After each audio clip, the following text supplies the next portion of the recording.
2025ના નવા વર્ષને વધારવા માટે ગુજરાત સરકારે 9 મહાનગરપાલિકાઓની ગુજરાતના નાગરિકોને ભેટ આપી છે.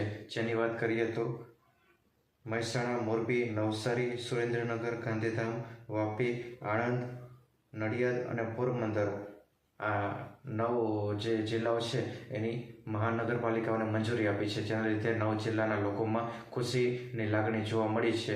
અને એક જિલ્લો પણ વધાર્યો છે, બનાસકાંઠા. અને બનાસકાંઠાનો થરાદને હવે જિલ્લો બનાવ્યો, એટલે હવે 33માંથી 34 જિલ્લાઓ બની જશે. એટલે ત્યાંના જે વસવાટ કરતા લોકો હોય એમને પણ હવે દૂર ધક્કા ખાવા પડતા હતા, એમાંથી હવે એમને મુક્તિ મળી જશે અને એક નવો જિલ્લો એમને પડી ગયો. એક ખુશીને સમાચાર એમના માટે પણ મળે છે. નવા વર્ષની આ ગિફ્ટ સરકારે આ લોકોને આપી છે. અને ખાસ તો વાત કરવી છે મોરબીની, તો મોરબીના જે 4 તાલુકાઓ છે, જે 4 તાલુકાઓમાં પણ આ બધા લોકોને માં પણ આનંદ જોવા મળ્યો છે. કારણ કે એ 4 તાલુકાઓનો જે જિલ્લો હતો મોરબી, એને મહાનગરપાલિકા તરીકે જે સમાવેશ કરવાથી લોકોમાં ખાસ એક અનેરો ઉત્સાહ જોવા મળ્યો હતો.